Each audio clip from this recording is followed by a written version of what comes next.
Welcome, Young Master TV viewers. My name is Mo Hersey, and I'm today an interview with Amy Fox.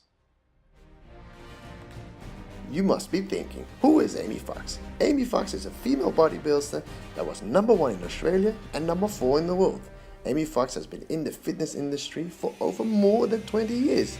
She's a true professional. We're going to be talking to her about the translation from fitness to football, how to become fitter, faster, and live the healthier lifestyle. Young Masters TV viewers, I'm here next to Amy Fox, bodybuilder and a fitness coach. Question that's on all of our viewers' minds: when can somebody start doing fitness?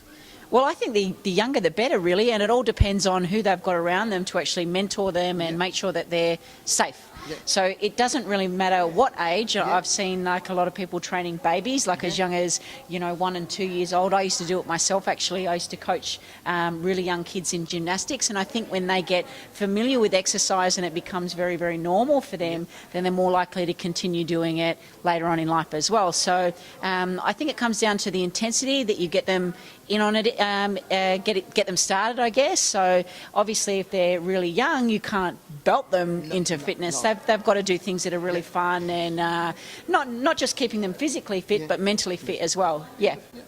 So another big question that we always have with the football clubs around, because a lot of 14-year-old boys that are looking in the mirror, not happy with their body. They're looking at TV and they're looking at the Cristiano Ronaldos, all the superstars there. They're all bulky and they want to get bulky too. Is that a good thing for them to start already at age 14?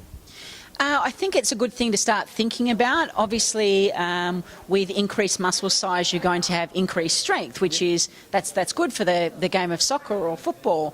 But it's you have to do it smart. So you have to make sure that you're eating healthy. You're not eating like too much protein, because obviously veggies and things are very, very important in terms of digesting the extra food. So you do need to eat more in order to put on size.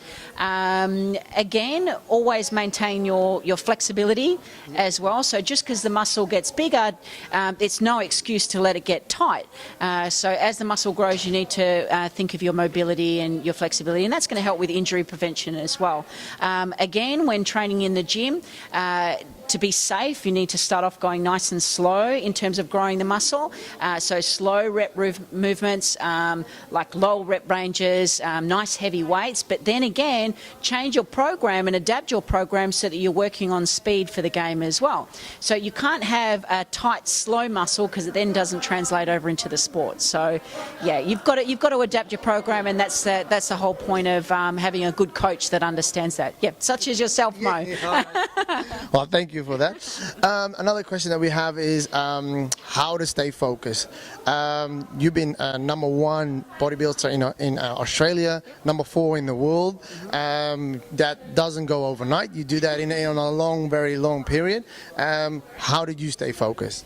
Well, that's the thing. I think in this day and age, you will have peaks and troughs where you're very, very focused, and then other times where you lose motivation completely. And I suppose it's just about managing those times where you are lacking in motivation and being aware of it. So just like if I become unmotivated, I try and start reading more or YouTubing my favourite athletes and watching them and try and get inspiration from them. So you'll find that your energy isn't always 100%, but that's where you become aware of it and you draw on other things like external influences to keep you going. And also just think of the end result as well. Like, what is it that you really want? If you don't have the passion there, then you're not going to make it. No. So make sure it's actually something that you want for yourself, not being, told to do it by any other person or factors in your life. So I also do like a lot of meditation. I don't say that to sound like hippie-ish, but I try and visualize what it is I want to achieve, and I find that helps me too. Yeah. There are a lot of people looking at bodybuilders and they go like, ooh, we don't want to do that or anything. And there are also a lot of cliches with bodybuilding. One of the most common cliches is bodybuilders are very stupid, or they have no brains. Do I sound stupid? Definitely not. No, definitely not. But how does it come that everybody thinks that?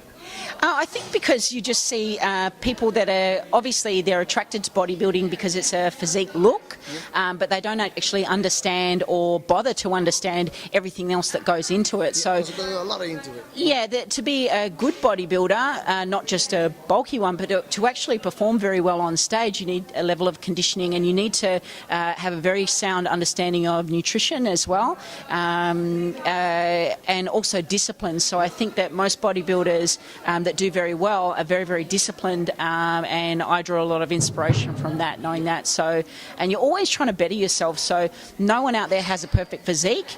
A lot of people that come across as, I suppose, stupid in the gym, in my opinion, are just being narrow-minded, and they're just focusing on one thing, and that's lifting heavy weights. And there's so much more to it than just lifting heavy weights. Another big cliche is flexibility. When you look at a lot of bodybuilders out there and you see them walking, and then you think like, oh, they're not really flexible. Is that true?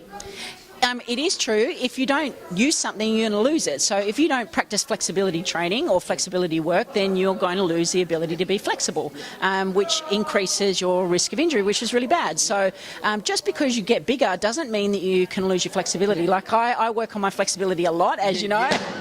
Yeah. Very good. Yeah, that's very impressive. Very Thank impressive. you. Yeah. Wow. Yeah, so I think that Let's rewind that again, please.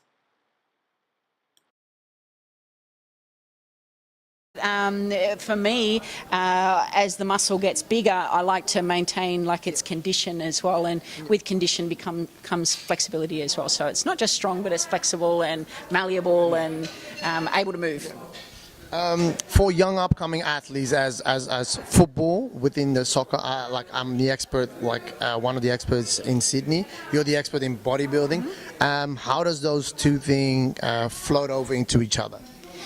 I think in a lot of ways, actually, because I think bodybuilding forms a base of all sports training to a point. Like it doesn't really translate so much into the actual game day, but in terms of injury prevention and keeping the muscles strong and getting better at particular movements and particular positions in the game, you can really program and do a lot of work in the gym that will help you better in the sport as well. So in terms of I know that a lot of the kicking injuries in forms of like hamstring tears or knee sprains and strains and things like that. So if you can help prevent these injuries by working out in the gym safely, then you're going to have better longevity in the sport.